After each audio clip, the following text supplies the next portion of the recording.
Oh, righty. Are How's we it not going? live yet? We are now. About 7 seconds in. 9 seconds. Thank 10 you. seconds. Hold on. We gotta do this right. You did it wrong. You're supposed to count down first. 3, 2, 1. And because you counted down, just for Zach. I know. Didn't have Bible You suck, study Hazard. tonight. Man, I set you up perfectly, and you just flubbed that one. I'm sorry. Not you, RDV. Oh, okay. What do you mean? You already flipped it up when you interrupted me and I was doing my intro twice. That was... Well, I didn't know you were introing. I'm sorry. All right, for anybody who's actually going to watch this at the very beginning, we're sorry. We're sorry for everything. Eric Breen is busy right now grading some books, so he decided to set this one out. Well, it's all right, though. We do have Ashton Comics here, who does read books, and actually probably has a few books he might want to talk about tonight if he's read them. Unfortunately, I haven't had a chance to read them yet. Then you I might don't get to my books as fast as you guys. I'm slow. You might want to plug your ears when we get to the top 5. I barely got mine in today. All right, so guys, if it's your first time being here, watching this, anybody watching right now at home or on the replay, this is basically a follow-up stream to our Tuesday night show where we Zach give us our 5 books that each of us are looking forward to, and what we think are going to be the best books of the week for us. And so this is where we get to find out if they actually are, if they made it into the list at the numbers we thought they're going to be. All right. Of course, I only get 5 books a week now, so they kind of have to be in there. Yeah, but your order might change though. You might like a book different. So that is true. Oh, that is a good point. Yeah, that is a good point. Just waiting for that Godzilla King Kong Justice League combo coming soon. Heck yeah, man! That is some exciting crap. Yeah. It's only exciting if you have Godzilla crossover with My Little Pony afterwards. Hey, it might be My coming. Little Godzilla. That's what I want. It might be coming, and I will buy it. I'm just going to sit down. I'm going to get myself a cup of coffee because I've seen Vinkman's pull list. I know that we're going to be on him for an hour. Well, if you keep interrupting me, let me get to my pull list. It's going to be longer. All right, starting off with a book that I decided to give it a chance because I do love the movie. It is Tom Holland's Fright Night from number 15. What? Where did they didn't have that in mind? Damn it! American Mythology Productions. You didn't know that came out this week, dude? Yeah. No, I knew nothing about it. I need to call to get off this. I got to call my. Yeah. Man, Bosco's failed you. They should have known. I'm not really sure if this is supposed to be taking place after the first movie or in between the second one, but Okay. So it's not like a direct adaptation of the film? Not really. It doesn't feel that way because it's a little more modern. It's supposed to be Peter Vincent right there on the right there with the fur coat. Now, which set of Fright Nights is it? Is it the 87 ones or the Irish? It's a Vincent Price one. Peter Vincent. Or sorry, There's two. Both of them are Peter Vincent. No, it's just the one with Roddy McDowell. Yeah. Okay. Yes. So basically, this is kind of the art. The art is really kind of rough for this kind of book. Yeah, I mean, it looks like it's an indie published book, right? It's American Mythology Productions. Yeah. We get to see our buddy Evil Led comes back in this. So. Yeah. And it's been a couple years this way. They do mention Jerry. Nothing about his sister from the second movie, or his lover. I can't remember what she was. Sister. But we do a recap to see where Eddie's been ever since that night. After he gives a little recap how he had to basically he did survive. So if you saw the movie and we're wondering, okay, but yeah, I was kind of wondering. It's like he got staked. He did get staked, yes, but he still survives well because he missed his heart. So it is. They do have this. I guess the girl in here. Let me show you. Actually, She is Amanda going. Bird. It feels like it's like a retelling of the second movie. Because she's trying to go after Charlie and his girlfriend. So, and it leaves with basically the Charlie escaping, and now she wants to hunt him down at all costs because she wants revenge for her brother. So it feels like an adaptation of the second one, even though it doesn't really say it is. So maybe But possibly sort of like a redo, kind of like the Batman '89 Yeah, it's got book two that different came artists. out. Yeah, it's James Couric as the writer, and artists are Jason Craig and Neil Vokes. But yeah, like I said, it's not really that great. I do recommend go watch the second movie. Oh, I did watch If you it. can find can't- it. I had to watch that That on is YouTube. such a I hard- cannot find a English Dude, I version of found that anywhere. one DVD on Amazon that was selling for like $300. Shoot! Dang! That is such a hard. You can't get it on video on demand. Anything for some reason, it is not available. Yeah, I had to. I saw it when it came out, but I had to watch it on YouTube. Did you try the Internet Movie Database or no, the Internet Archive, Movie Archive? I think is what it's called. No, I didn't know about that until 2 seconds ago. We I think it was it was Breen. What was that roller skate movie? Skate USA. Skate USA. He was talking about this movie, and no one could Skate's on, find it, or whatever, and we ended up finding it on the Internet Archive. Yeah. So some of these I long wa- lost films. I watched the second movie Fright Night on 123 Movies, or was it Putlock, or one of those two, a couple years ago. So I don't know. It's available. I doubt it's available for any legal stuff. Probably rental because human rights. The only Well, Friday Night the you can movie find as of archive's right legal. now is like the pseudo sequel. If it's on there though, the remake. If it's on there.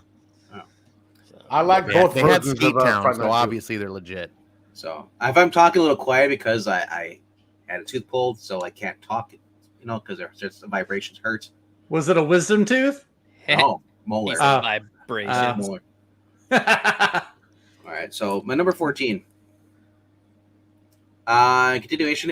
This has actually been. I've been enjoying the Van Helsing stuff. I haven't gone from the beginning. I kind of jumped into the middle of it. She's teaming up with Basie in this version because it's Xenoscope. Pretty much most of the Jekyll and Hyde, Julie Hyde is she's the great granddaughter of Dr. Jekyll. She has her super ability so she can turn into Hyde, but she can control it. The personality, it's not a separate personality. She just gets the strength, kind of like a Hulk. She's teaming up with her, and then we get to see another character, Hellchild, who is the daughter of Mephistos. But anyway, basically it's a continuation from the previous arc. So these are basically almost like one shots, almost like not real continuing one shots. They're not 1 through 6 like they used to be formats.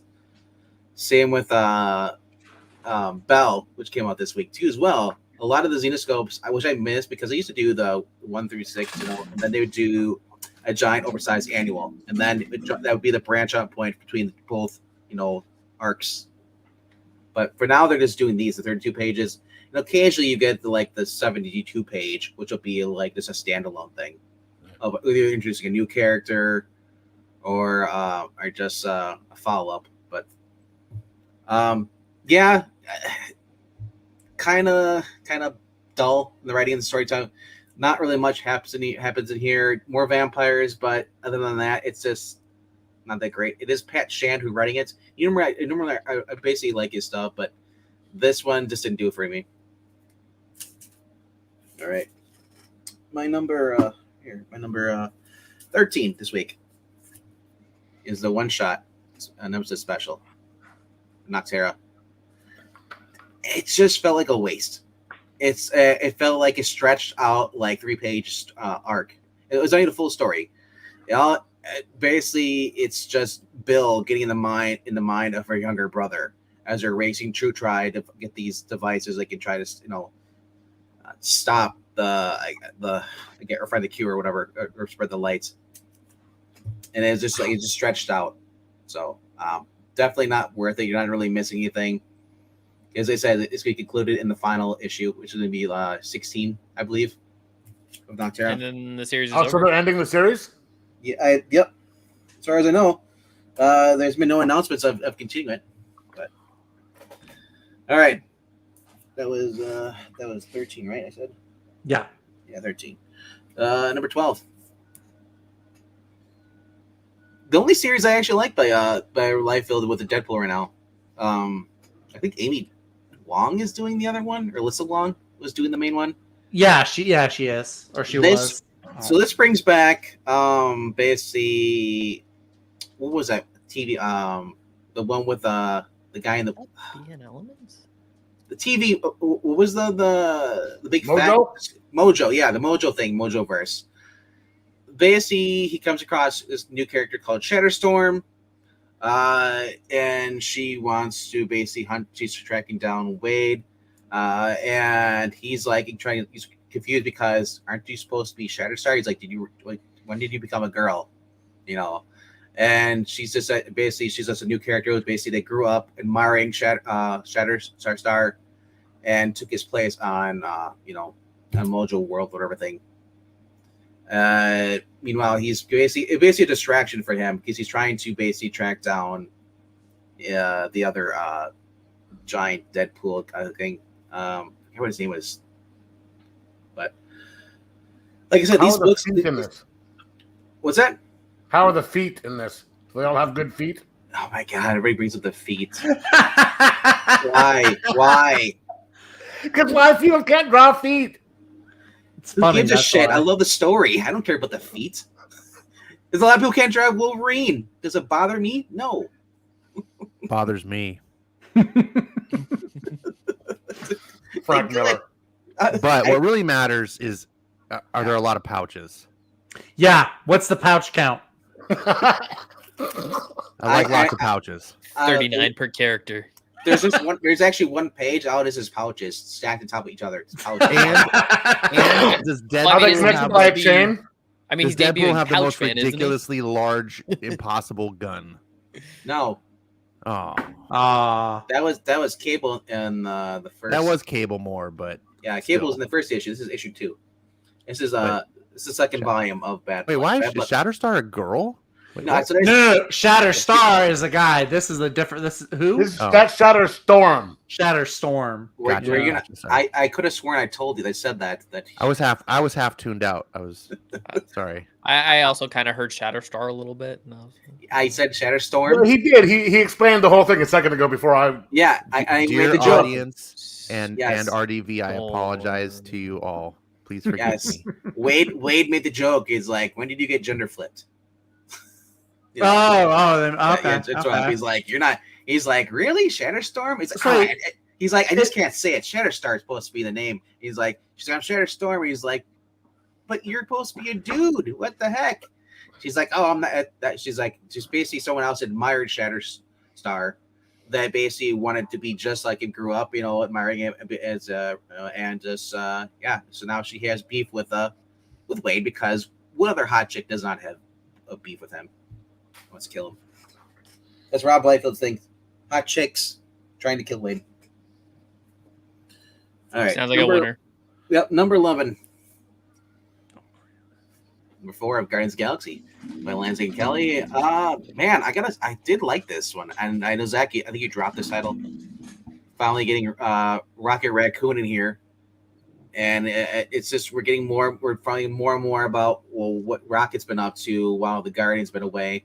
And at the end, the Guardians basically come and recruit Rocket to come, and it's just, we found a way to basically save Groot. So they want him to come back. Who's doing Guardians of the Galaxy now? Lansing and Kelly. Lansing and Kelly, that's right. Yeah.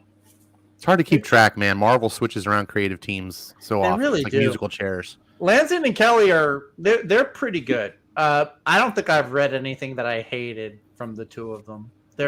I guess they're mid by most standards, but they haven't done anything outright offensive. I mean, in modern comics, mid often means fantastic. That's Yeah. true. All right. Mid- So, no longer Rhaegar means brings up mid. a really good question in the chat.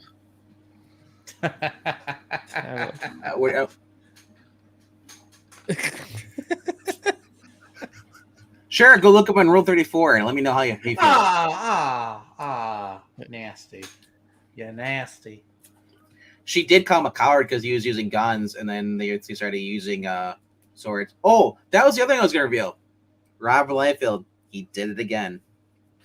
Wow. What did he do? Did he write this or did he just draw it? No, he wrote it too. So Okay. now we have Arcadia. Arcady. She's basically the female version of Arcade. So there's not only a female version of Shatterstar, there's a female version of Arcade now. Yeah, I don't. They haven't revealed if it's supposed to be a sister or no what, but she basically, she's for ratings for Mojoverse. It's just boring at this point. Like, Well, it's not even offensive or outragey. It's just boring. Everyone has a female counterpart. Oh, I'm getting a tear in my eye. Zach is growing up. It's so precious. I'm not even outraged anymore. It's like join us, Zach. Why even go for the arcade thing? Just go the next step up. She could be home console. Mobile console. She takes an RV. Yeah, she takes an RV with her. That's like the death trap, and like throws people. She's arcade, but transportable. There you go. Well, why be portable? Is be trans. She kills you with microtransactions. If she's mobile, she can go around with a creepy old guy in a mobile home like Shazam did back in the 70s. Undead Quinn coming into the actual. Well, technically, it's Rule 64, dude. That's Undead Quinn. It disturbs me that you know that. I don't know any of the rules other than I know that 34 is supposed to be the sex one. If it exists. 34 is the one that if it exists, there's that's if it exists. There's. I just want to point out I was the only one that didn't react to that because I was the only one who doesn't actually know those rules. I don't know the rules. So everyone else got disgusted. So apparently there's something I'm missing out on. Well, that I'm happy you're better off. So go ahead and Google whatever you want. Nope. Nope. Evil. That's your mission today. So I'm guessing because he's saying Rule 64 of the internet. There's supposed to be like 100 or something rules that somebody created. I don't know who created it. Probably some dweeb in his basement. There is one rule. I think it's the one he's talking about where it's like it's gender flipped. Yeah. Yeah. If there's a character, there's a gender flip version. But technically, it's not gender flip because it's a different name. It's a totally different person. It's not. So it's still boring though. I mean, it is a form of gender flipping. Arcade is technically the sister too. So I mean, arcades. Yeah. Okay. That's a whole other type of movie to watch. Like the real rule would actually apply to Peter Parker because there's Petra Parker, the female counterpart. Multiverse. Oh. Yeah, but still, even alternate versions they still count. You know, like Deathstroke's daughter, Ravager. Yeah, and then they did the same thing. I give Ravager a pass. Lobo's daughter. They do the same thing. They just find excuses to make a alternate, the other gender version, whether it's a relative or a sister or a multiverse thing, or they just. I mean, I will. These days, though, I'm okay. Like, sisters can be kind of okay. Kids can be kind of okay. It's when you have a stranger just take the moniker. That's where I'm a little more. I get said maybe I'll start watching the channel. We get Joanna's Geek Show or Ashley's on comics. I know that would be Josie's Geek Show. Thank you very much. Josie's Geek Show. He's got it planned out. You know, I am in California. I gotta get this nice long wig. It's gonna be beautiful. I'm a California native, so there's about a 40%. Hey, what you do on every Saturday is none of our business there, Joe. It's everybody. All right, my number 10. My joke was ruined. I heard it, Ash. I got you. I laughed with you. Didn't finish it. Been enjoying this, Zach. If you like the cartoons, it's basically the same feel, everything. He goes. We're becoming more and more. Some more stories involved with the Justice Ducks. Justice Ducks. That sounds rad. It is. Basically the Justice League. Basically, they have. It's really cool. How is Zach not getting this? I was, and then it was too kiddish for me. Darkwing Duck. I mean, I know, right? Duck, though. It is Darkwing Duck, but I've never heard Zach say that in my life. I mean, it's a kid's IP. So. It is a kid's IP. This is the guy who bought Jurassic League. I just want everyone in the audience. That was a Daniel Warren Johnson book, sir. Okay? And I was gonna say Jurassic League was freaking awesome. Just throwing that out there. I'm just saying he's likes the younger stuff. That's all. Okay. Anyway, so basically, DW and Launchpad go to the Hall of Justice. It's basically the Hall of Heroes. They call it. And since issue 1, DW's been saying he says I don't need anybody's help, and like it's why they call it Hollow Heroes. He's like, it's supposed to be Hollow Hero me. I'm the hero, and because he's so arrogant, like he was in the cartoons, and that's the reason why I'm sticking with this, because it's authentic to the actual cartoons that I grew up watching. After this series is done, I'll be going back and reading the Aaron Sparrows version he did before this. So, but overall, anyways, they go to the Hollow Heroes, and he's in there, and he's basically he's like, well, we might as well step inside and see what all my glorious fans pay tribute to me. He's like, first, he's like, I'll probably be the first room watch, and it's Gizmo Duck. And it says, like, sometimes even known as a leader. He's like, bullshit. And as he goes through, they meet another person, and then, like, there's even a callback to one of the previous volumes they mentioned, the actual story, the Justice Ducks storyline. And towards the end, someone breaks into the museum. Well, not really a break in. He's there, but DW was oblivious to it, like he always is. And they steal a bunch of super tech, and he's basically he's got to track them down after this. So that's my number 10.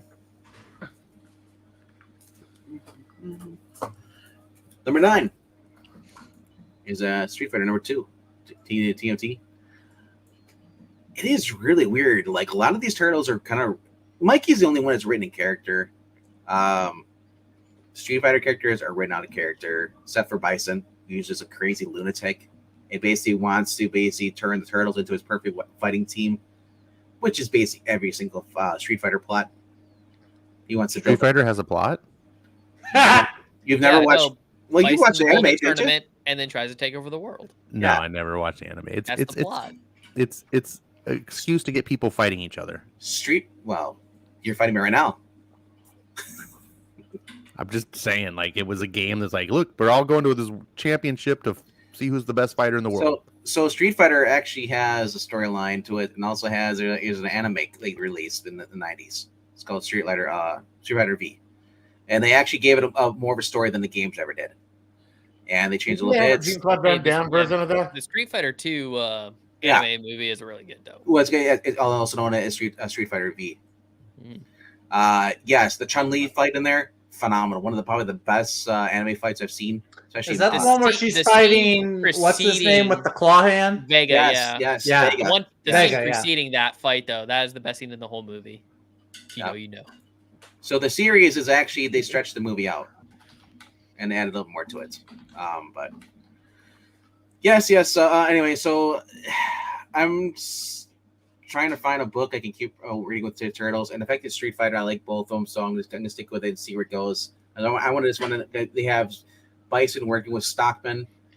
Stockman, I guess, I never really read the Turtles cartoon, but he was always a white guy in the cartoons. It turns into a fly. And this one, he's a black guy. I don't know. But it's all right. Not the best. It is very mid. All right. My number. See, I'd be interested if Shredder won the big tournament and became the new big champion, and then all the Street Fighter characters couldn't beat him, and so the Turtles show up because of course Shredder's their ancient enemy, so they're trying to get Shredder, but the other guys are like, no, what are you doing? This is our tournament, and they get in a fight. Anyways, he's actually at a spa right now. He's taking a break because he's in every single freaking Turtles book. Well, I mean, being in a spa, but him turning into the Green Ranger was rad, though, in the Turtles Power Rangers crossover. They do have a Street Fighter Spy Family crossover coming. That looks pretty fun. I just saw, number 8. Belle is probably one of my favorite books through Zenescope, if not other than Red Agent or Gretel. Nice cover. Yep, she goes going against a werewolf in this case. Oh, I thought that looked a little bit like Cocaine Bear for a second.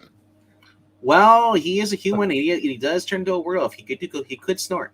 I thought you were gonna say he was on cocaine. Well, it takes place in a park, a national park. A few people are getting missing. She runs into this group of hunters that have this special ceremonial dagger, and they're basically sworn by passed down generation to generation to kill the beast. He's the alpha werewolf, and they're trying to kill him. And she ends up getting mixed up with it, nearly dying.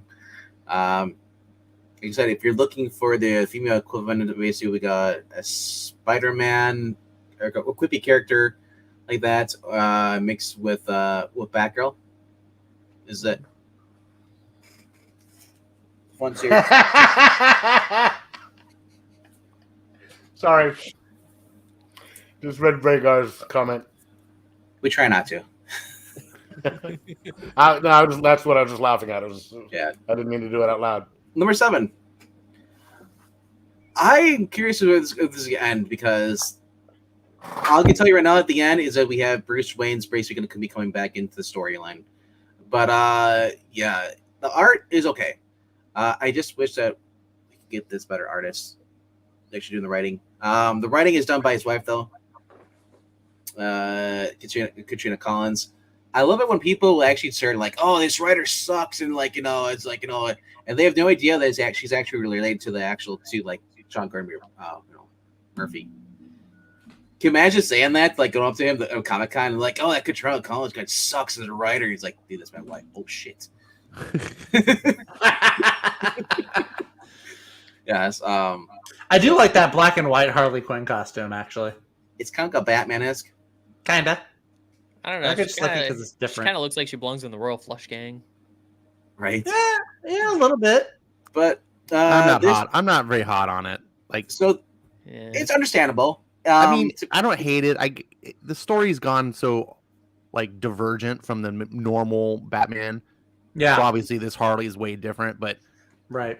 it does feel like you're right. It's the Batman colors, like Yeah. a little on the nose. Like, oh, it was supposed to be actually. It was supposed to be a tie because now they're so and so co-parenting, and she has access to all his tech too as well. I know, I get it. Like, So who's I the just other feel like it's person on the cover? nose. Like, That is the other Harley Quinn. Well, the one we see in current comics today, the one that's the Margot Robbie one, the ditzy slutty one. She's she was a bank teller that looked like Harley, and Joker's so crazy thought she was Harley. Basically took her alive, and she ended up assuming Harley's identity because she had no life of her own. So she pretended to be Harley Quinn. I stopped reading that. I think I read the first couple versions of that, and then I just got bored with it and stopped. Oh, I'm sorry to say that this is probably one of the better Batman books that have been out in probably a long time. yeah, the White Knight universe is solid. Yeah. So basically, so now she's basically helping out Harley. And what's great about the thing is that the one on the right here, she's the one that's actually the lesbian with Ivy, where the real Harley from the animated series was actually ended up marrying a Joker and having 2 kids with him.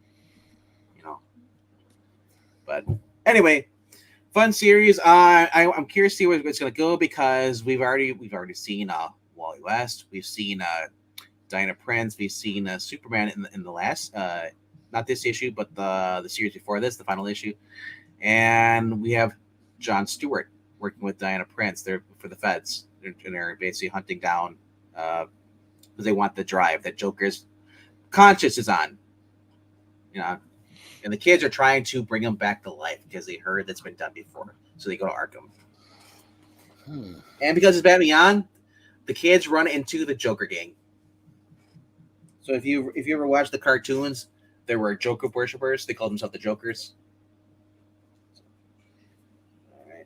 And they act just like they did in the cartoons. So at least there's that. Tell that she at least watch the cartoons. Right. My number 6 is the Red Sonja. This is the writer from Zach. She was on Thor. She took over Thor after Donny Cates. Oh, the Norse chick. And it's Walter Giovanni returning back to drawing Thor. Someone Red Sonja. Actually, I liked the few issues of Thor that I read from her. They were all right. This feels a lot like the 2005 series. Is that good or bad? Good, because that's the one that lasted about 90 issues or so. Oh, okay.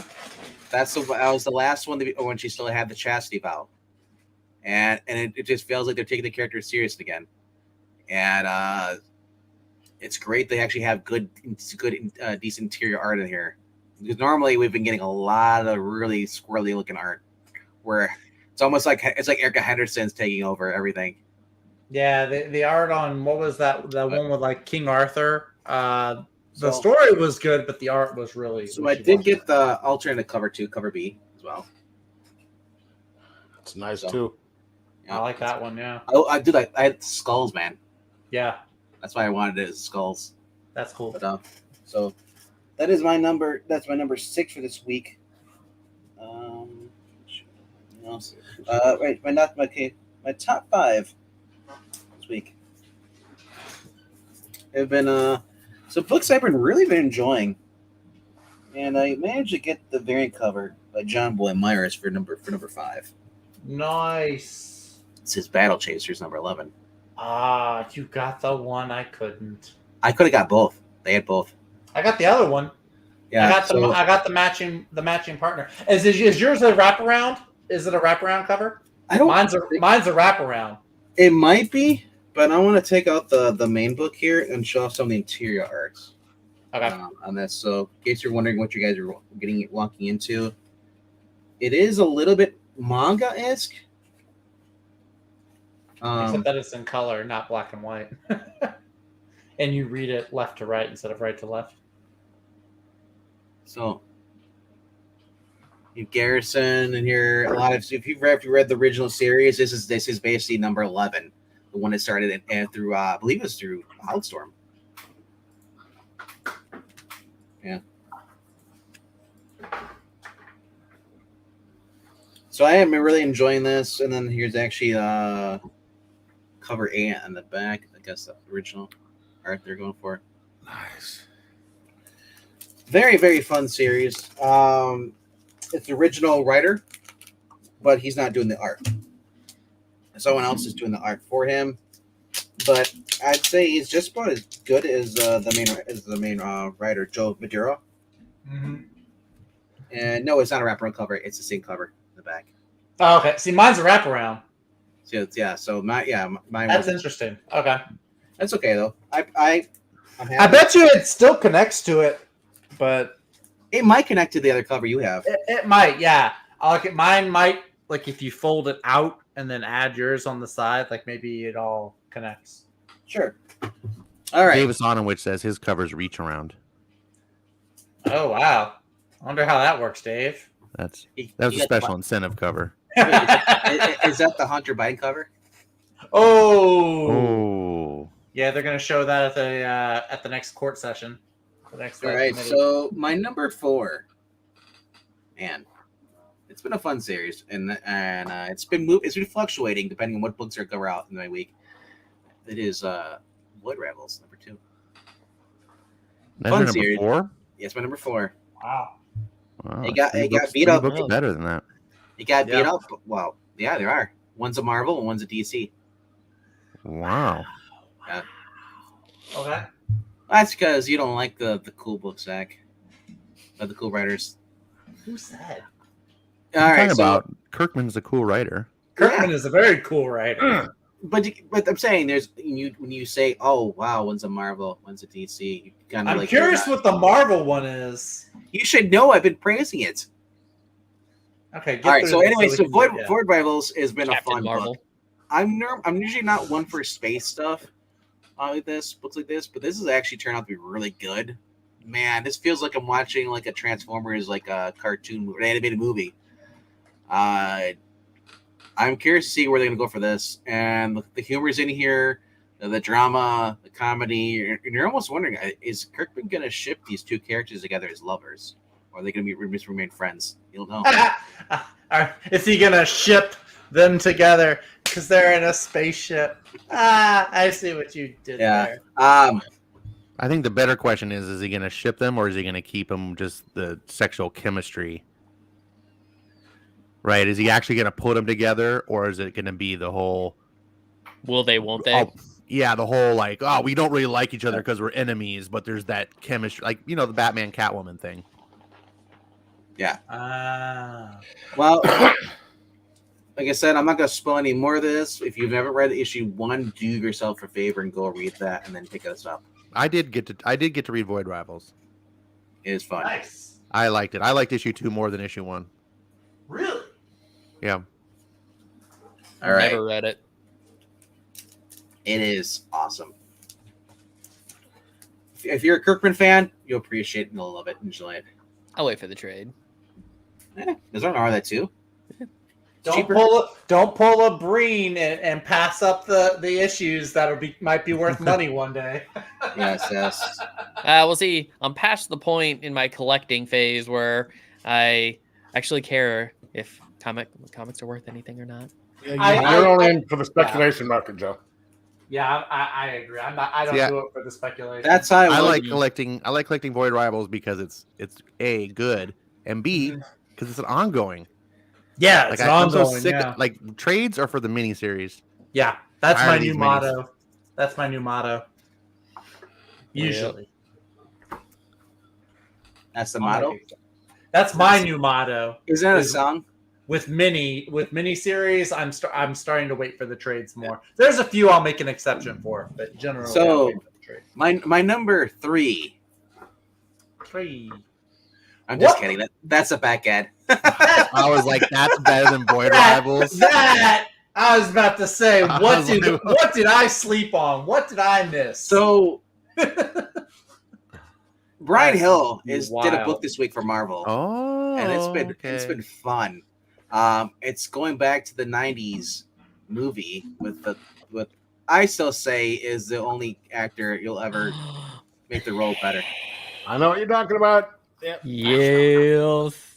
Yes. With Casagrande doing the interior art. Oh, and Blair. Yeah. Blade God coming in and just this club. It is kind of like the first movie. Sounds like the opening. It starts in a very similar way to the first movie. Very similar way, and she's in there, and all of a sudden the doors are locked, and these vampires come in, and she just can't get out. Okay. Blade was he really just watching Blade as he wrote the beginning? Because he just drives his car right through the door and just incinerates some of the vampires with his lights. UV lights. Oh, that's kind of cool, actually. All right, at least you picked a Brian Hill book, dude. That's the reason I got it was Brian Hill. I wouldn't have picked that one. See, Brian Hill. I haven't read anything by him, so he didn't. You haven't read anything? Not by Brian Hill. No.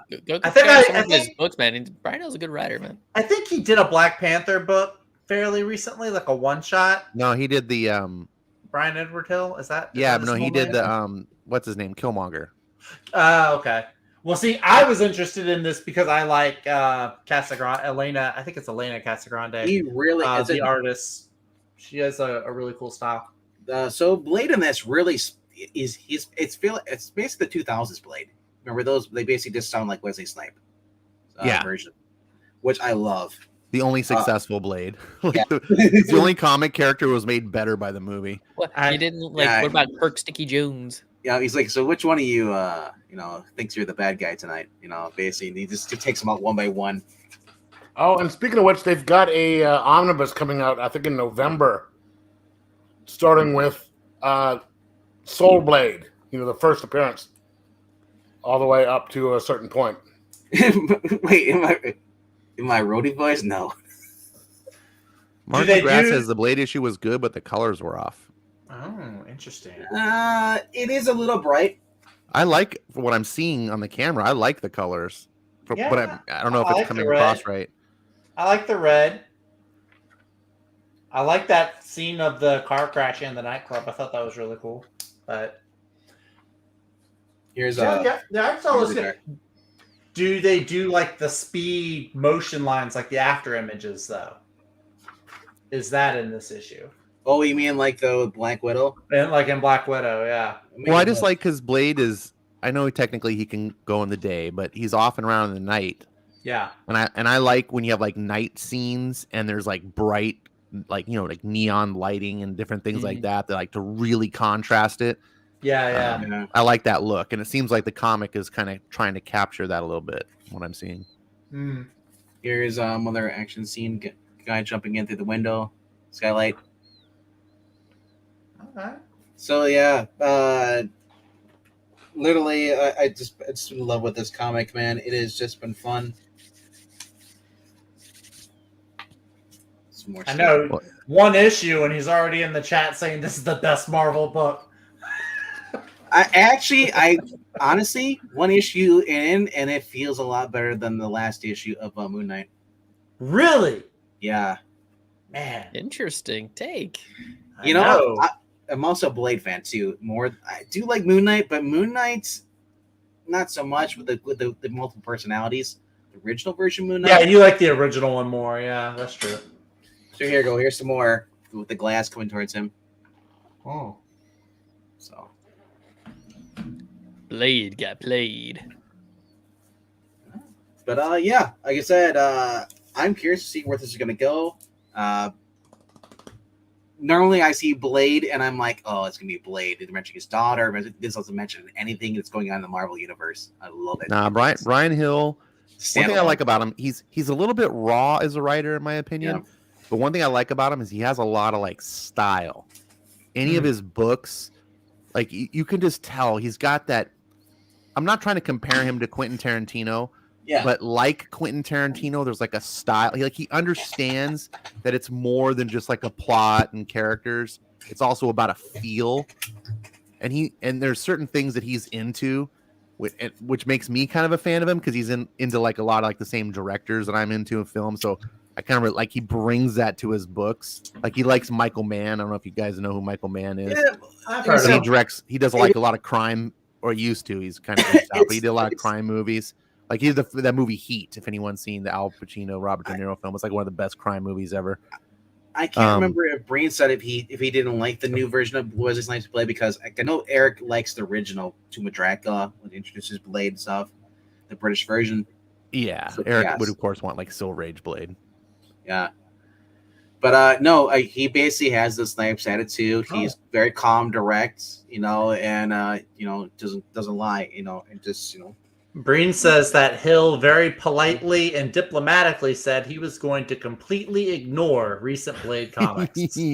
Good. See, You know what? That is a sign that he knows what the people want. That might have sold me on this. That right there Dude. might just sell me on this. Werewolves. Marvel reads that quote somewhere and is like, "Get him off that book, quick! We got werewolves. He's gonna make something good." Like you saw that guy with the samurai Gilligan dude. It's kind of like you're getting Azrael kind of type character trying to stop with this demon that's and he's trying to protect the girl, and but the things go south. It's fun. I like it. All right. That's what I meant by Breen. That's what I meant by Soul Blade. Blade wasn't created in the Copper Age. I thought it was around earlier than that. 70s, I thought. He'd at least be Bronze Age. Copper Age is after the Bronze Age. Yeah, he did Tomb of Dracula number something. He's basically. I think what he's saying is the fact that he likes the Brian Hill version. That version of Blade. That's the Copper Age one. First appearance was Tomb of Dracula in 1973. Oh, I meant Bronze. Okay, he meant Bronze. Yeah, isn't 73 Silver Age? Is it? I thought Bronze Age started like 1980. I don't say silver, gold, or whatever. I just say waiting for it if I was live. I thought like the delineator is kind of like when Frank Miller came on the scene. Oh, so the Bronze Age was 70 to 85. Yep, just pulled it up. 70 to 80. Oh, wow. Yeah, Bronze Age went for a while. See, I'm a Bronze Age kid. I was born 85. That means I'm a Copper Age kid. I was born 88. But like the Silver Age like started in the 60s. Like what did it last like 10 years? Silver Age started in the 1950s. It went from 56 to 70. Yep. I don't know what I'm talking about. This is why we need Breen on the panel. All right, kids. That's how you should do comics anyway. There's the Breen age and the Breen what is it? The RDB age, and then the Zach age. Look, the golden age was from 1938 honestly, to 56. If you go by the RDB age, years, the year almost. after I was born, you had Superman miniseries of John Byrne. And yes, Rhaegar, there is a Platinum Age. It predates the Golden Age. Yeah. Yes, There's very little in it, which is why you never hear about it. I predate Blade, and also I was about to go into the Navy boot camp when I went in '87. So I think I've got This isn't hair coloring here. All the silver. You got to see a Commando, right? At least? Yes. Okay. The best movie ever. In fact, right before I went into Navy boot camp, I saw Full Metal Jacket, and I'm like, what the did I just get myself into? That was a bad idea. The only thing my company commander, that's what they call the Navy guys, couldn't do was touch us. But this guy thought he was gunny. Everything he did in there except touch us was what he did. It was kind of fun. All right. Speaking of fun, my number 2, World's Finest. Ow. This was just bonkers. This was just bonkers and fun, everything. I know he's got the Titans out there, and you guys don't like the World's Finest Teen Titans. And I can tell you, I agree that there's a miles difference between them as far as the quality writing put into them. I just like seeing Ivo and all these other doctors like scientists. This character's pulled out of the wazoo and just thrown into a story with robots. It's like a Skynet almost program with a Mazo or new Mazo. Just fun overall. I know some people online complained about the ending and the way how Batman talks to Jimmy Olsen, because Jimmy Olsen, he's kind of upset. He's like feels bad about writing that article about Bruce Wayne when he realized that Bruce Wayne was actually innocent the whole time. He's like, oh, now the plans get sued, and Batman's like, I wouldn't worry about it. He seems like a reasonable guy. He's not the kind of person to do that to you. And so I guess some people were not happy with that. Like, oh, it's not really Batman, thing. But whatever. Like I said, I can look past that. I got Dan Moore art on the interior, drawing all these characters. There, even Captain Marvel comes up and he's like, Captain Marvel. He's like, we don't need you. Stay back. Because it's a current gag with Mark Waid right now, where. In his Shazam book, he started off there where basically Billy goes to say like, hey, my name's Captain Mar, and he cuts off at the Mar, doesn't say the Vel at all because he can't see it, legally can't say it. But fun book. But my number 1 book, Ash, I'm sure you got this book. Is it a big book? It is 1 of 5. Is it a game? Is the game afoot? I'll just say to prepare for this book, I went and read all 6 issues of Wanted today. Oh, look at you, dedicated. I'm impressed. He put in more work than I did. Well, that's not hard. Yeah. That's what she said. Wow. good ad right there. I appreciate that. Okay. I saw that clip today. He's like, we told you can't say these things, and he's like, that's what she said. That's what she said. He gets pulled in the office again by the corporate. All right, my number 1 book of the week. Man, Eminem is in charge of everything. Because if you read Wanted, the main character in there is behaving. I haven't finished the issue, so try not to spoil it too much. Well, I'm just going to say. Tell me to mute so I can go away. I'm not going to spoil it all. I'm just going to say, if you read Wanted, they used the likeness for the Fox, on here, and the Wanted was Halle Berry. You're supposed to say Catwoman, like a villain type. But they really should have used her for the movie instead of Angelina Jolie. Yes, I would. Yeah, I would prefer that. And the guy here, from Wanted, they drew him looking like Eminem in the book Wanted series. Came out in 2001 or 2002. So it's like now I can't see that they're reading Wanted. It's like Eminem is in control of all the villains. Eminem? He doesn't look like Eminem to me. They gave him like a weird mustache. But he's older now. But in the Wanted series, though, back in the day, yeah. The original series looks like Eminem. Yes. Yes. Yeah. So okay. I'm assuming this is aged up more because this is a Marvel DC. There's no so for those that don't know in the audience, like Mark Miller recently tweeted out that this crossover, which is through most all of his books, all the characters have aged in real time. Which is because Wanted came out like in the 90s. The character's like that many years older, and like Kick-Ass, he's gonna make an appearance. He's like in his 30s. So Starlight's in here too, in here as well. His name is. Now I haven't finished this book, but I gotta say, this book opens up badass. It is fun. like I said, Nemesis is surrounded by all these villains because you basically, if you read Wanted, they explain why there's no heroes, and explain that they go through portals. They're kind of like Dan that's Project Superheroes.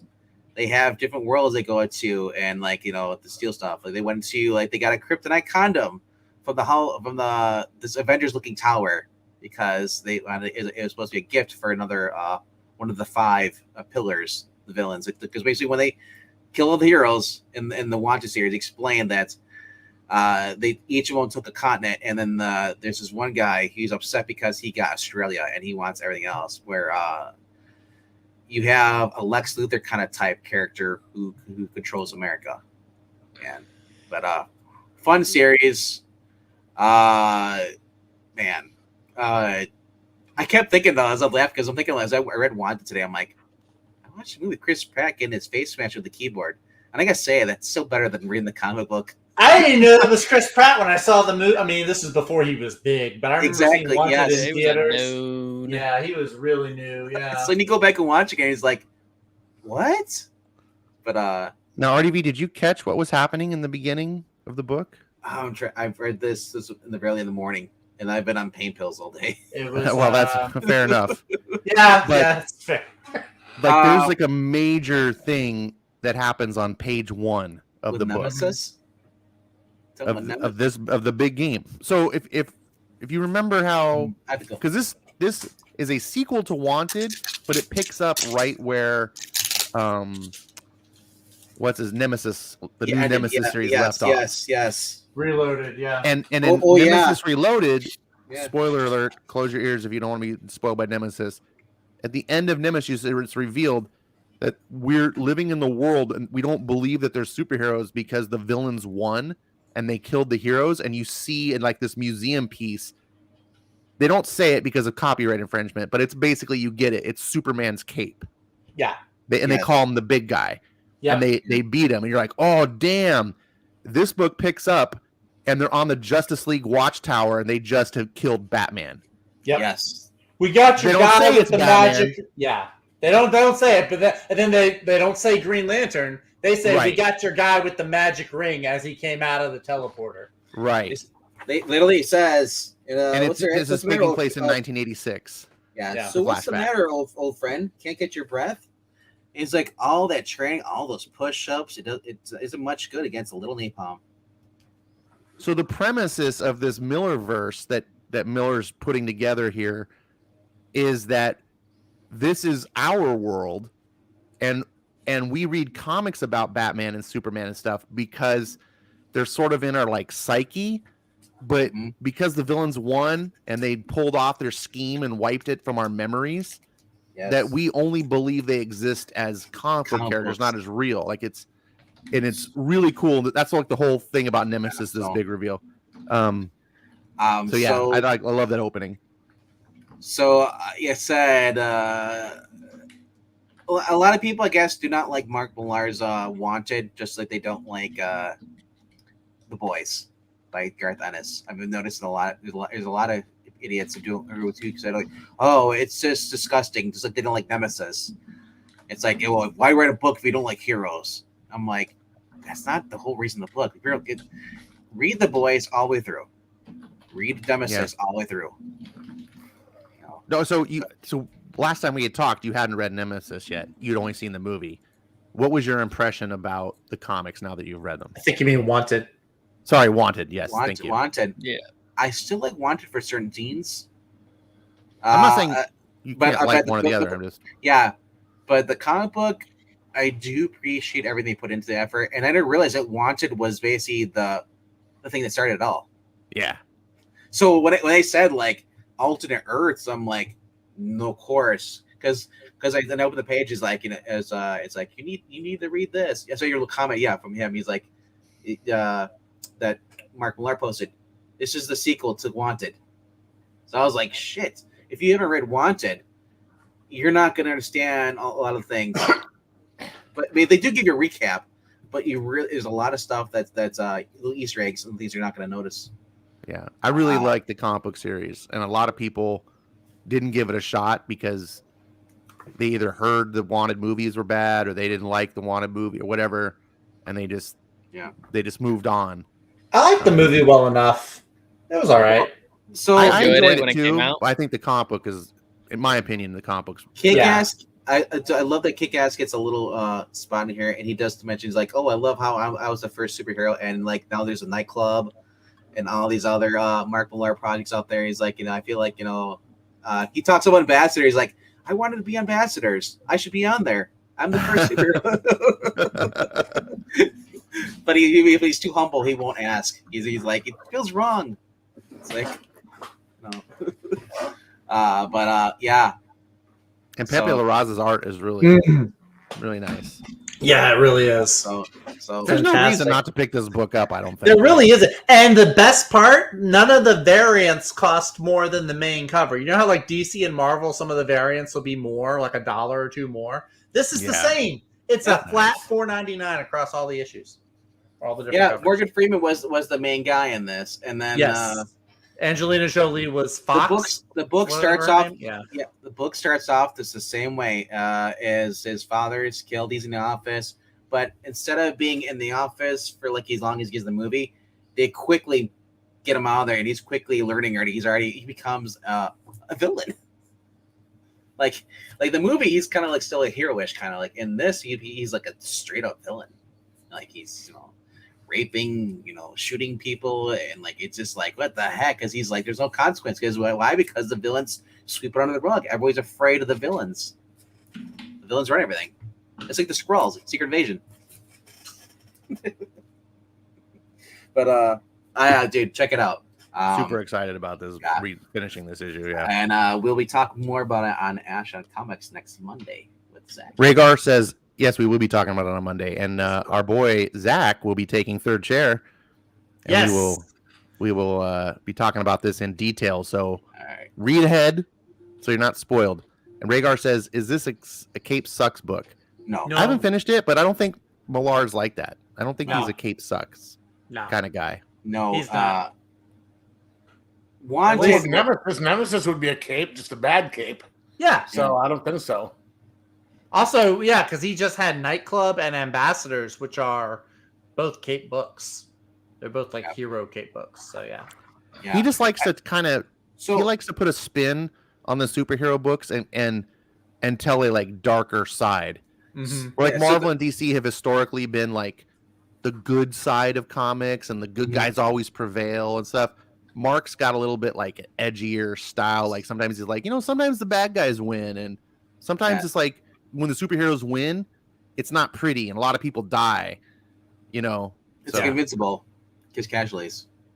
Yeah, but because he wrote Nemesis, people are like, oh, he's just Garth Ennis wannabe. It's like, what? He was around longer than Garth. I think he's at least put out more stuff than Garth Ennis. His books get to the shelves. Garth Ennis don't. No, Garth. Rebellion, I'm looking at you. Longer than. Oh, has he? Okay.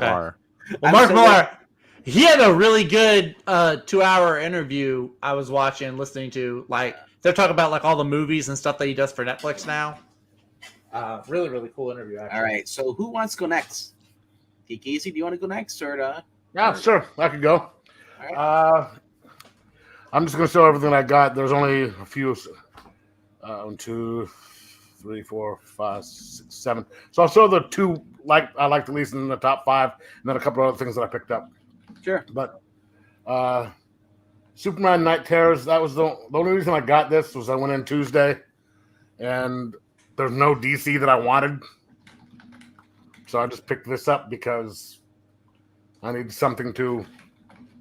I wanted to see what Superman's big fear was. So they didn't have World's Finest. You didn't see it. Yeah, they did. I just didn't notice it. And I meant to go pick that up today before we came in, and I'm old. I forgot. I went out to the gym and then forgot completely. I'm the same way. I go to comic book stores. I'm looking for a specific cover, and I don't see it because you got the other covers in front of it. It's like, oh, it is here. They have them all just lying out, and I saw this, and I was just doing. And then when Joe was telling me about, says I'm going to send you the link for today. He says, I think one of the guys that we talked to was showing the World Finest. So I was like, that came out. And yeah, so I meant to go get it today, but I forgot. But if that's the worst thing that happens, I think I can manage. But then this one here, Lamentation number 2. Didn't finish it because I have to reread number 1 because I forgot everything that went on in number 1. So I have to dig that up somewhere and reread number 1 so I can know what's going on in 2. Yeah, then my top 5 would be Noctera. And I agree with RDV that it was just, what kind of going on in here? It was just the kid and Bill talking the whole entire issue. Can you say filler? I don't even think that. What's that? I said, can you say filler? Yeah. I only got it because I wanted not to miss an issue for Noctera. So if I don't even remember if I finished it or not. That's how exciting it was. So then I got Something is Killing the Children, number 31. Have they figured out what is killing children? Something. Yeah, and I sort of I've been kind of hot and cold on this book, but it's still maintaining enough interest for me to keep going. But of course, if you have weird art like this in there, it just sort of makes it going, yikes. That's not something you want to run into on a Friday night out at the club. Well, if you're drunk, I mean, at least the body's not that bad looking. It's you could do worse. Gwen Stefani, you say? No, I said that as if you're drunk, you got your blinders on. Oh yeah. As long as she keeps the bandana on, I can't see anything. I'm good. Unfortunately, it's been like almost 19 months since I've had that pleasure. So Leah Thomas. Then that's a different story. If you wake up next to Leah Thomas, you got issues. You might, yeah. Let's not just. You might as well just end it right there. You won't be walking straight for a while. And then I picked up this book that someone told me about it because I asked what it was, and he said it was a prelude to a book, something on Audible, and I didn't think it was pretty good. Yeah, my book didn't. I'm waiting on mine because my store didn't order it. But I obviously haven't listened to books on Audible. I haven't, but this was really good. I was quite impressed, and the art is pretty good. I mean, it's not like Jim Lee, and stuff people like that good, but it goes well with the story, and I actually liked it. And one thing I like about this, and also with like Boom Studio stuff, there's no ads in it. It's just it's every page. Nice. Mm. Every page. Yeah, Boom Studios is good for that. Every page is content. Well, that's Image though, right? It's not Boom. Yeah, it's Skybound. So yeah, it looks like it's a Kirkland imprint. Yeah, which is kind of surprising. But so a little background. Mainly it's usually Boom and stuff like that has that does stuff like that. A little background. The Audible thing. It's not actually a book. It's an original, like radio style play, like a radio play style thing. Oh, really? It's all voice act. Yeah, radio drama. Thank you. It's all voice acted. It's about like 4.5 hours long.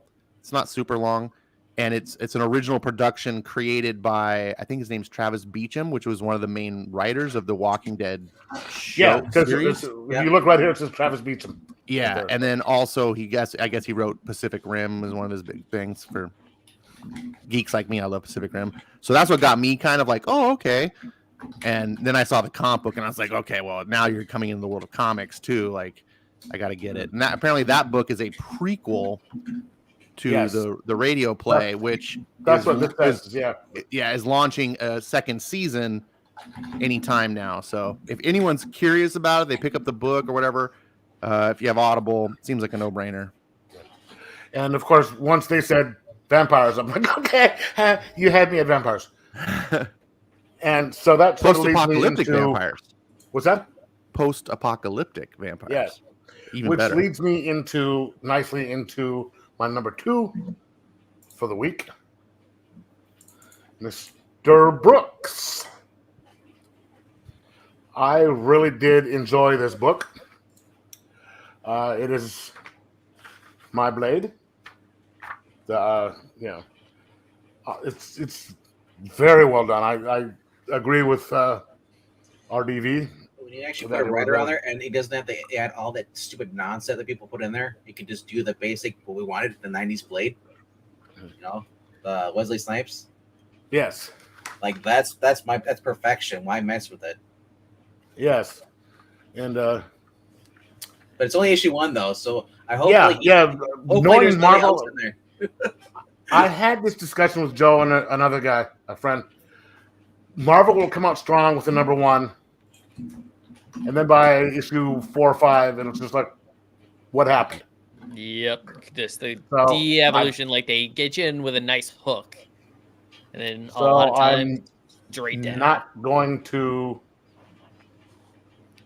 Don't get your. I'm going to get the next few just to see how they're doing, but I don't want to say, hey, this is going to be great because they've proven it doesn't help that Brian Edward Hill is notorious for leaving projects. Like he did Batman the Outsiders and he left because he has a Hollywood career, and so he's constantly going, prioritizing that. So he left Batman the Outsiders, did TV, then came back when Hickman did this big X-Men launch. Brian Edward Hill was given one of the books. He did 6 issues because guess what? He went back to Hollywood. So they canceled it after issue 6. It's like, he's constantly leaving. He had to be here for a while now because of that strike. So at least as long as the strike's going, he won't leave. That's a good point. That's accurate. That is accurate. Write a bunch of books, Brian. Get them all in the bank now. Yeah, that's right. Okay, then I have my number 1. Oh, I was wondering if you were going to get this one, RDV. No, it's David Propose. I didn't need it. Propose? Yeah, I thought about it. He's the one that did Fantastic Four, didn't he? Yeah, he did those 2 issues of Fantastic Four with the Baxter Belt. They were actually pretty good. They were pretty good issues. Yeah, this is not bad. They did do something which I'm not 100% sure about. Did they have Layla fight and do something? What was that? Did they have Layla be a woman and fight? They. Oh yeah, I knew they were doing that. They were going to make her the new Scarab, or whatever, because they did that in the show. They did that in the show. Yeah, so it's something new. Yeah, right. So it's that comic. So it must have done something right to be your number 1. I just like Moon Knight. Oh, okay. So Blade and this would be if you're getting the current badass version of Moon Knight that's in the Jim McKay books, and then you're putting her in there, and she's not making him look like an idiot like you did in the actual series. Yeah, that's a win. And I read a title and something and went a few paragraphs into an article. It was yesterday. With the next storyline they're doing on the main title of Moon Knight, they say that they're talking about how they're going to kill him off and get somebody else to do it. And if they do that, I'm done. I know that the new arc is called The Death of Moon Knight, but I don't know if they'll actually kill, because it doesn't say anything about it being the final arc. It just because they've also showed in the preview, if you remember, they showed like all the different Moon Knights before him. Like when he had to help him out against. But they also have another Fist the Khonshu in the series right now. There's 2 of them. That's true. The Hunter Moon, I think. And it's the black guy. And so they, knowing how Marvel is, they'll take a good series, i.e. Moon Knight, Blade, and they'll fuck it up. So what they're going to do is they're going to kill off Mark Spector, who's been Moon Knight for ever and ever and ever, and then just say, we can't have him do it. Let's do this. We'll find out. Well, I mean, Jeff, you got to admit, it's not the character we get attached to. It's just the title. You need to be drug tested. You're sounding like that chick who said, if you don't like my books, don't read my books. And then she started complaining about not reading her books. You're just... Yeah, because if you say don't buy my books, you're supposed to go out and buy the books. That's just how it works. Yeah, right. Just why can't every writer just be like Rainbow Rowell and just start over at 1? All these characters are really just mantles. You can put anyone into the costume, and it's going to be good. Superman. His son is now Superman. Well, and now there's also about like 20 different Supermen. There's like 8, 9, 10 different Kryptonians on Earth. So, that's. Well, don't forget, not all the Supermen are even Kryptonians. You have what is it? The Superman of China, who's just a dude that took a pill, pretty much. It's right. You have Connor. Connor's not. Connor's half Kryptonian. He's a clone. Well, he's by clone. By not clone, yes. Kara is she's not a Kryptonian. She's from a different planet, right? Kara is Kryptonian. Yeah, I mean, it depends because like there's been comic books that have introduced the character in like different ways. Like if you read Superman versus Aliens, Kara's in that book, but in that one she's from a different planet. And also the Death of Superman, she's protoplasm or something. Yeah, because they killed the original one off in Crisis, so then they did this alternate dimension Matrix version. The Matrix, yeah. Then there's Steel and his daughter. It's so confusing because Pix and I had to review the Supergirl final season, and you're saying she's from Argos, and Argos was supposed to be a sister planet to Krypton. So I was like, I don't know what's going on anymore. Well, I know in some iterations, Argos City was like the capital of Krypton or something like that. Isn't that the one in the bottle? Yeah, Argos the one in the bottle, isn't it? Yeah. No, that's Kandor. No, that's Kandor. Oh, Kandor is the one in the bottle. Yeah. I'm still saying the best thing that Bendis ever did was destroy Kandor. Yeah, but then what was it? Joshua Williamson's Batman Superman. They threw them all in the Lazarus Pit, and you had those tiny little Kryptonians. Yep. Just kind of attack. Yeah, no. General Zod took them and threw them in the Lazarus Pit. We told you about this. So they all came up. They were tiny little Kryptonians. Oh, I remember that. I'm so glad I didn't read that. Well, I told you about it. Barely was forgot because this was during my. I guess I did probably forget. Best books of the week. I did. That's the worst thing that Joshua Williamson's ever done. So that was Lazarus Pit, the entire city of Kandor. So, sir, that was during Future State. That explains it. It was during. Oh, right. Oh no, that was prior to Future State. That was just after Joshua Williamson had just wrapped up the the Secret Six, like Who Laughs type character storyline where is Batman Superman against the Batman Who Laughs, and then that was good. It was followed up with the General Zod, went in, took all the little people of Kandor, and then just threw them in the Lazarus Pit because Ra's al Ghul had come to Batman and Superman. It was like, you got to stop General Zod. He's fucking with my Lazarus Pits. Stop that. So this is like a major event storyline in the waiting though. It was only it was only like 2 issues. No, I'm saying though, as a plot line, let's dangling. That's a major deal because the Lazarus Pit doesn't raise people from bring them back to life with no side effects. It always has this dark effect on you. It did, and a little Kryptonian. So imagine now you've got a whole city of Kryptonians they were now corrupted by the Lazarus Pit. So the little midget Kryptonians flying around, they just pull the kryptonite. It was like a bug zapper. That's what you do. Someone just drop a little pebble of kryptonite in the bottle. Bloop. Right. So I got a couple other things, a couple of trades that I picked up. I don't know if you remember a couple of weeks ago they had that Dominatrix issue number 1. Yeah. I ordered the trade paperback for the series from before. Oh, nice. Pretty good. There's a couple of times where you're just sitting there going, huh? Why did that happen? I know.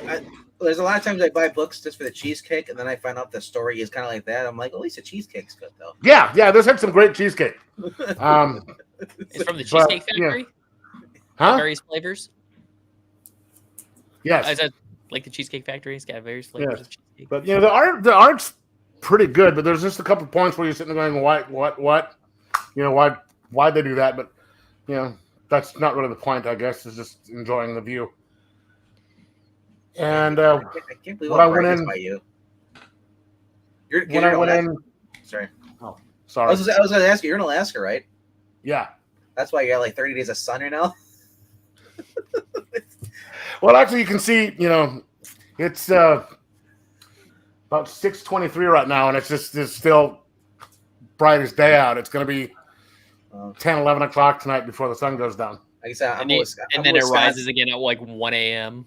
It's weird because it's getting about 2 or 3 now. It's getting but and then so Tuesday when I went and I just did the one DC, I went looking at the trade paperback thing, and Insufferable nice. number 2. I have number 1, and I really loved it. I'm wanting to read this. This is awesome. And then they had a like 50% off sale on some trades out there. And I had to get this. Cool. Which looks really good. But then I think between the last time we talked and now, there is a used bookstore in town, which is about how far, Joe? 3 blocks from my house? Yeah, it's pretty close. It's like maybe take you like 10 minutes to walk Incredible. over there. This unbelievable trade paperback or graphic novel section that's usually half off on stuff like that, and so it's always good to go check stuff. And I went in whenever that was and saw these. I had to pick this up. I shouldn't have spent the money, but I had to do it. Powers, the deluxe hardcover collection, number 1, 2, 3, Dang. 4. $15 a piece. Very nice. And they go for almost 35. Wow. But yeah, and this is the whole series. So I had the only thing I had was a paper trade of Who Killed Star, or not Stargirl, but Power Girl or whatever her name was. And then I saw this, and I got the whole thing. And someone was saying, "Well, what if you don't like it?" It's like, well, I probably will from what I read of the first couple pages of it. But even if I don't, you got to have this in the collection. It just looks incredible. Nice. I have never read any of the comics, but I saw some of the first season of the show. And as cheesy, kind of low budget and everything it suffered from, I was really intrigued by it. Like, I keep wanting to talk about shows that are hard to find. Try to find Powers. Venkman, get on that. I need your expert. Isn't that's supposed to be on like PlayStation? I did find Powers Ambassadors. I'm one of the. I'm America. I bet Jimmy knows. I bet you ask Jimmy, he'll tell you. I never liked Powers. Fan that he is. Show. Do you watch it and you didn't like it? All right, kids. Zach, I'm gonna real quickly. I want to show you some back issues I got.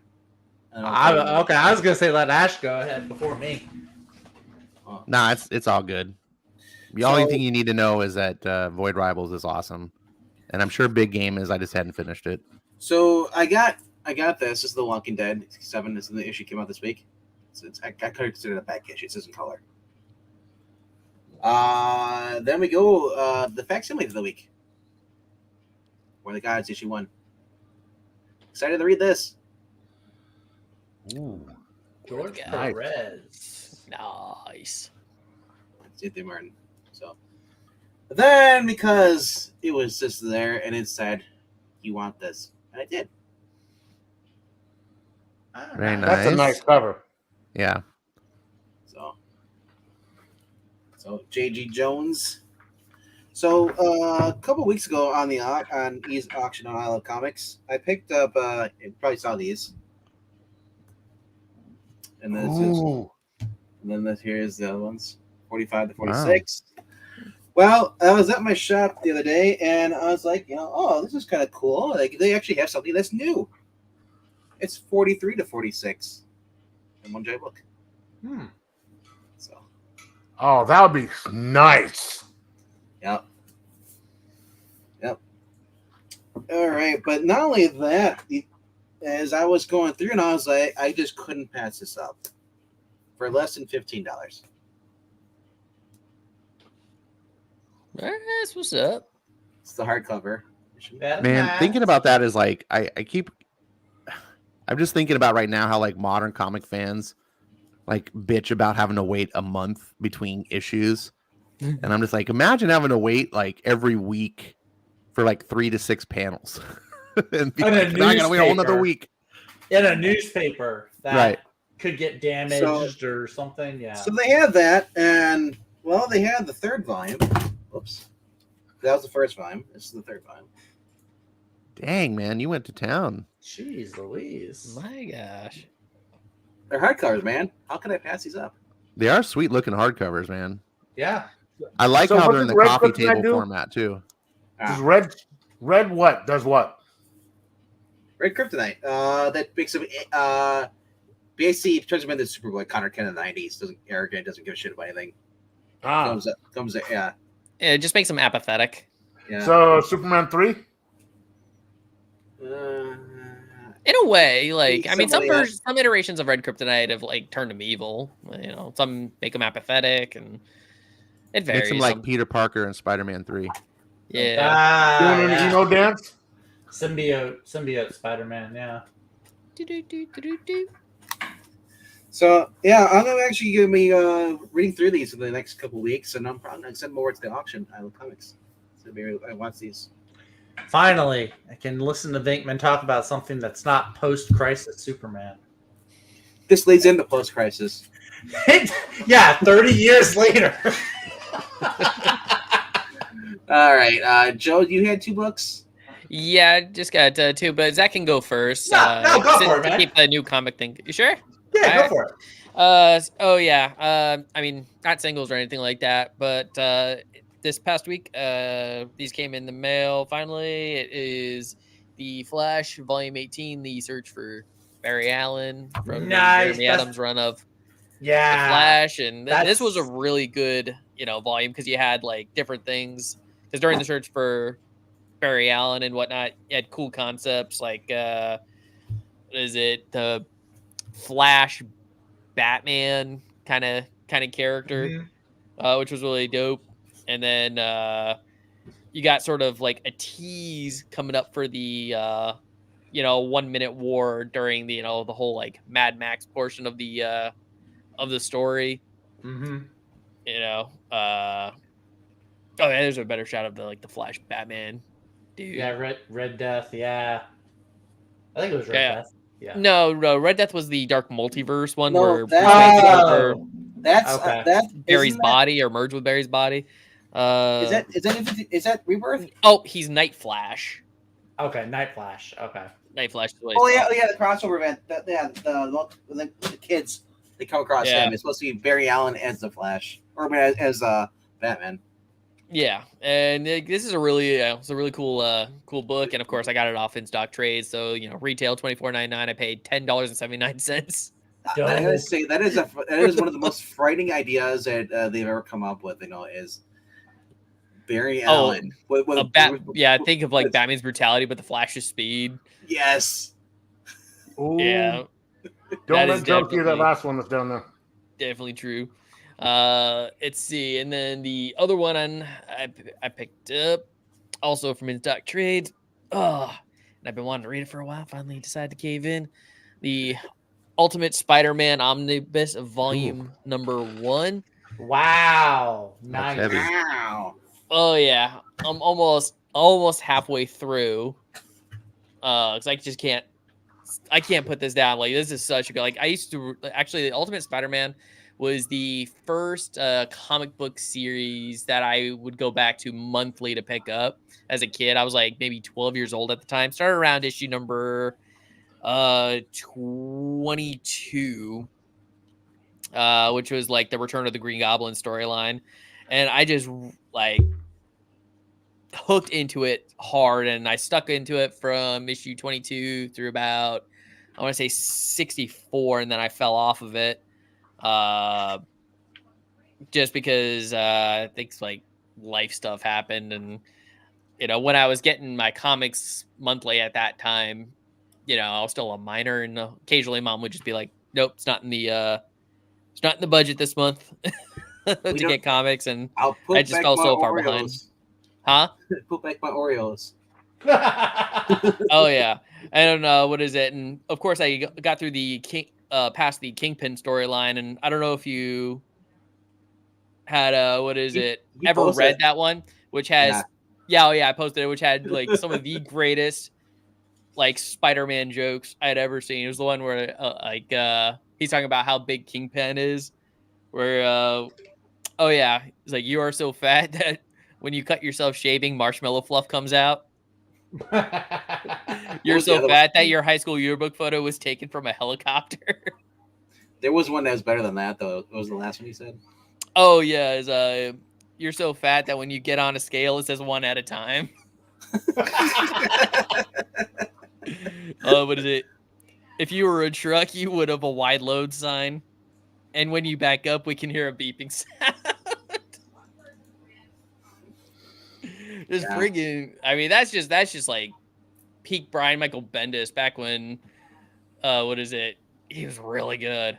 Like, I just freaking love it. Yeah, and that's like issue 1 through, I think it's like 1 through 33 or something. Is that the second volume of Ultimate Spider-Man or the first? No, this is volume number 1. Because you got the second one coming, don't you? Yeah, I got the second one coming because they hit a little sale on Amazon. So this one I got off in stock for $77, and then I was going to pick up the second volume for the same price, but they sold out of it. But then Amazon went and did a sale on their volume 2 for like $95. So the reason I asked because I know the first 6 issues are basically waiting for Ben to die. Yeah, it was like by I think the 4th issue or so. It takes a little bit. Like, I mean, it's almost like it's written to be a, kind of like most comics today. It's sort of like written to be a show, so it's like paced like one to a degree, where it takes a little bit to get the plot moving to a degree.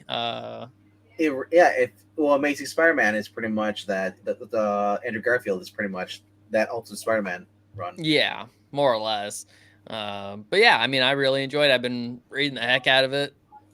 And and I know volume 3 comes out in September, so I'm hoping to have the first 2 read by the time the third one comes out. So you're rereading it. This is your first time reading it. You've read it before.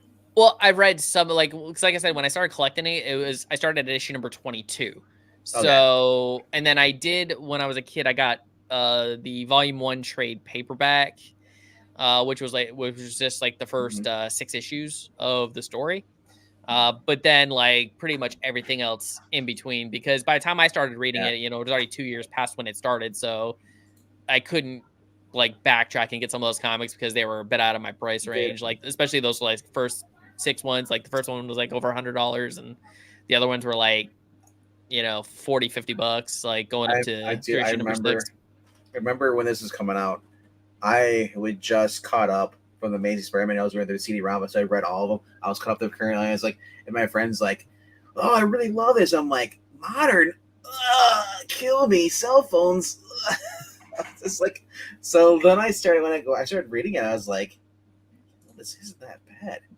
It's like, it's like, but and you can kind of forgive the cell phones because it is an alternate universe. Yes, so it's not like they're revamping the hairstyle main canon.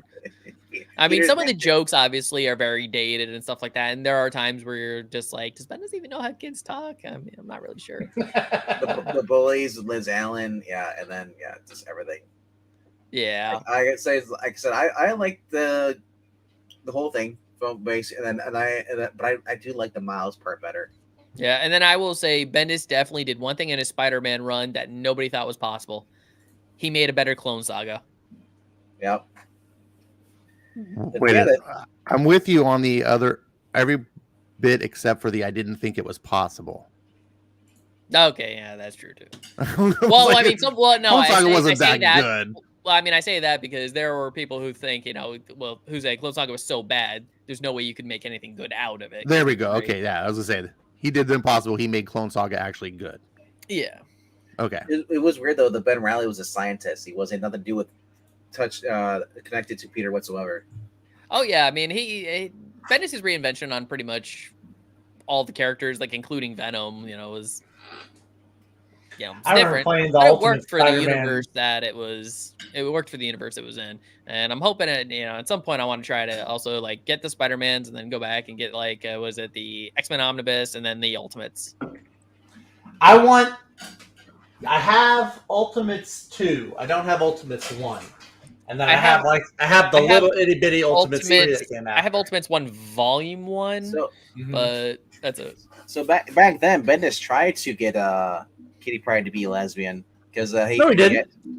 He had Kitty Pryde with Peter Parker. No, listen to me. Because female clone has the same feelings for MJ and also for Kitty as well. So she wanted to date Kitty Pryde, but Kitty Pryde, because back then we weren't allowed to do it. I liked it better when Kitty Pryde wasn't a slut. She wasn't when she was dating Peter. Then she went all like super emo after all the X-Men died. How many men had she been through before she had been with Peter?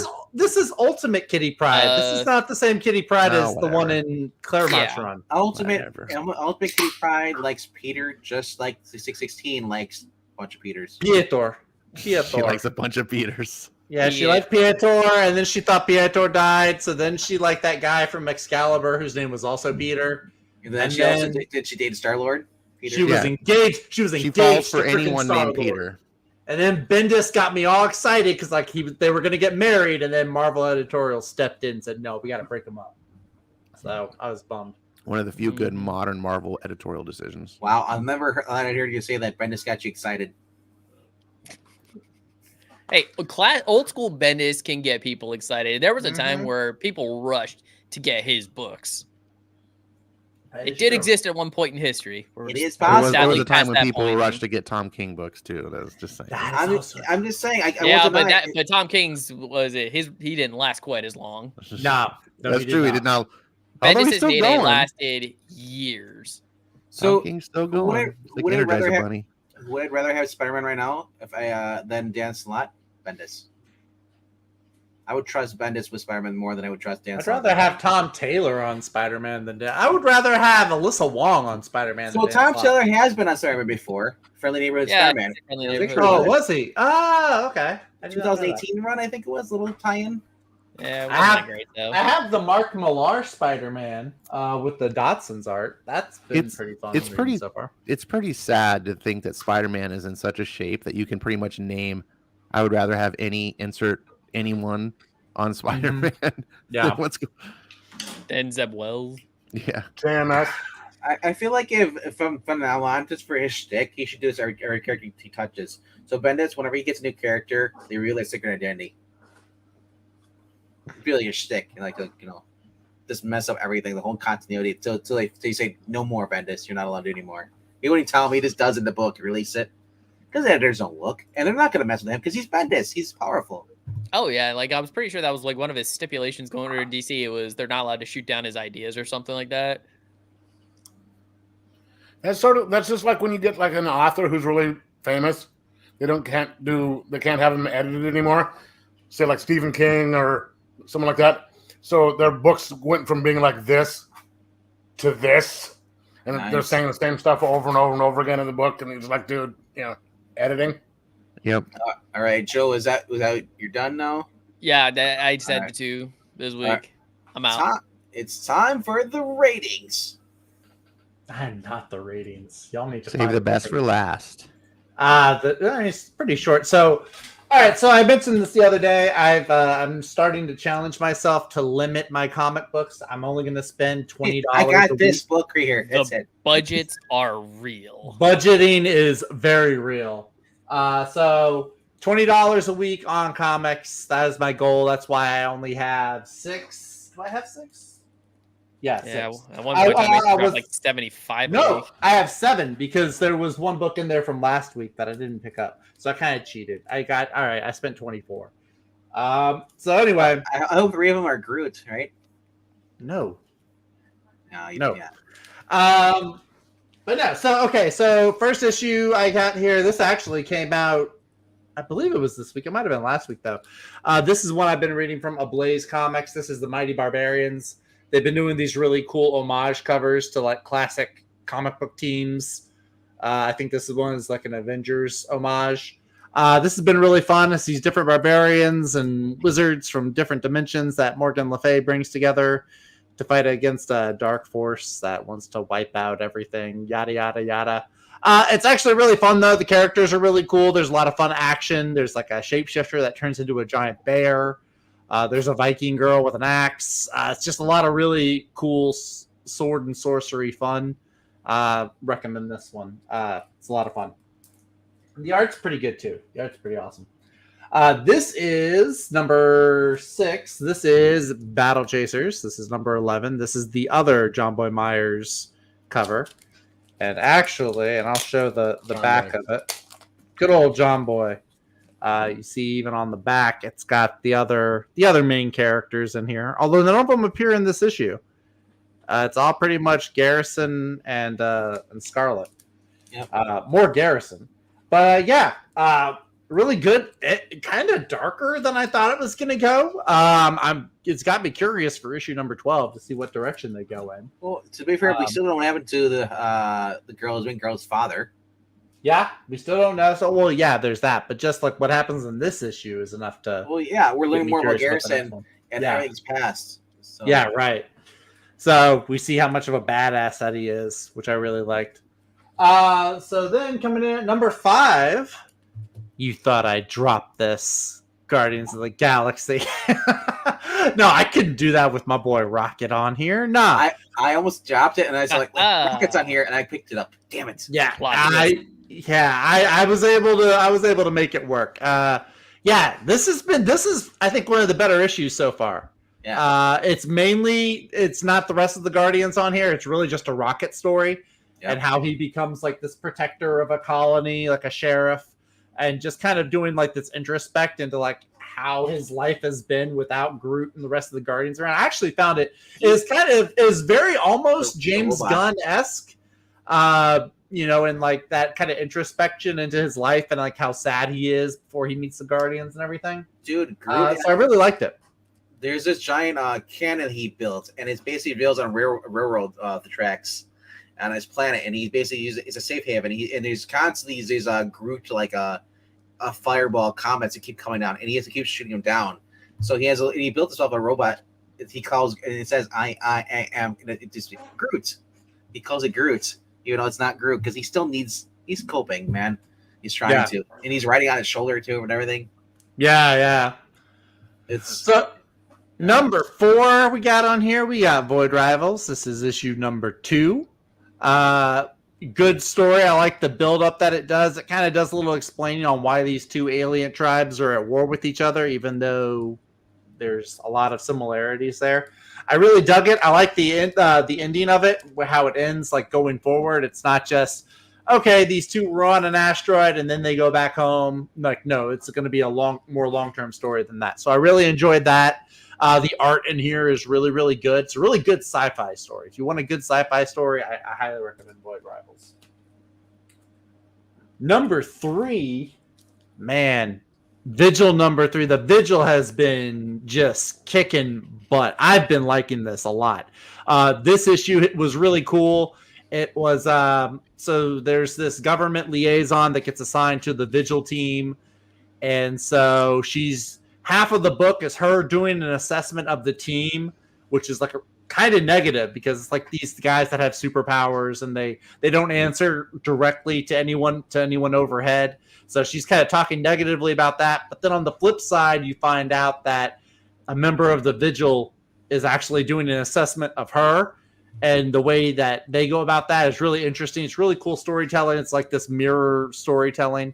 I really, really enjoyed this. This is an awesome espionage comic with some superhuman elements to it. Really, really cool. Highly recommend it from Ram V, who just signed a DC exclusive contract, I understand, for like the next year or 2, maybe 3.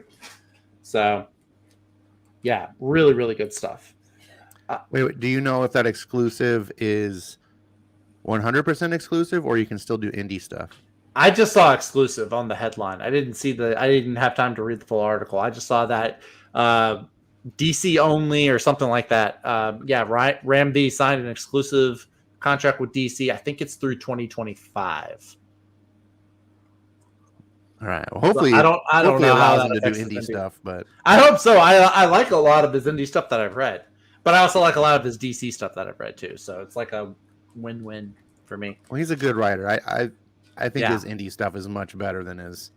I still than his need to DC read. stuff, but I still need to read that one. I think it was like one of his first ones. It was like a vampire pirate book. They have a trade or a collection of it coming out. I'll have to find the title of it. Yeah, I know which one you're talking about. You know which one I'm talking about? Yeah, I can't remember it for the life of me. It's on my wish list on Amazon. Savage Shores. There you go, The Savage Shores. Number 2, it had to be World's Finest, issue number 17, the Terminator story of DC.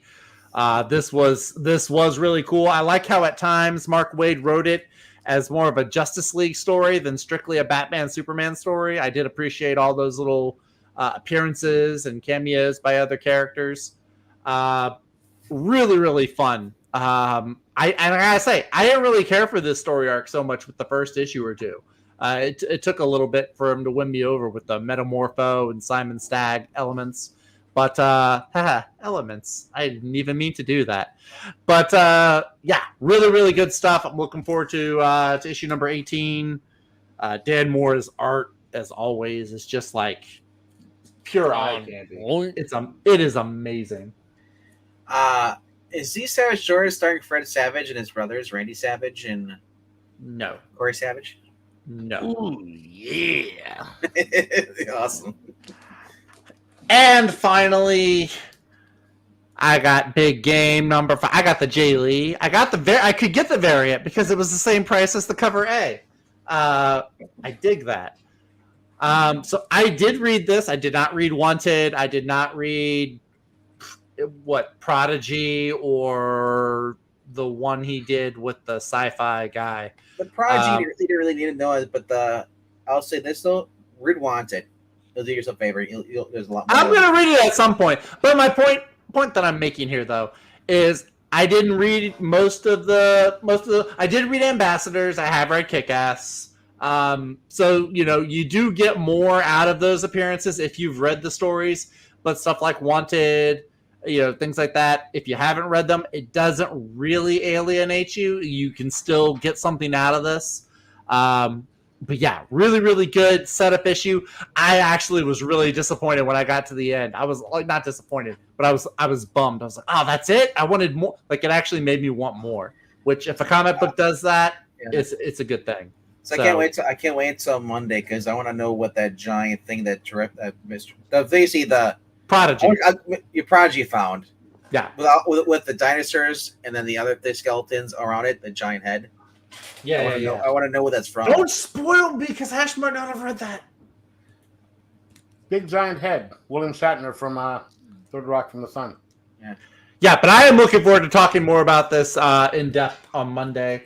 And then you didn't even say the good part, Ash. Monday after next Monday, we're gonna have Firepower back. Yeah, that's the good stuff, man. That's the crack. Anyway. That's it. We'll have to see. It's going to be the start of a whole brand new arc, so it'll probably start off kind of slow. There probably won't be a ton of. I don't know. It's called Firepower. It could start off really explosive. That's true, but I mean, like the series kind of started off a little slow after the trade. The prologue started off really slow to me. Like the whole trade prologue. The trade is what? I thought it started slow. Bonkers. Yeah, well, that's. I gotta admit, I do still like the prologue better than the actual main series. That's bonkers to me. That is bonkers. That's like saying I'm siding with Venkman. I think the prologue trade is the best. Firepower is great. Love Firepower. 2-1. I think you're outvoted, dude. I'm just saying. That's me. That's a normal day. Is, that's a day that ends in Y. That prologue trade was like teensy bit like better, but the series gets better over time. Like it does. That is true. But it starts off slow. It starts off as like, oh, he's with the family and he's just hanging out, and the enemies have to show up. Like the action doesn't kick in right away. Yeah. Wait, what? Wait, what's that?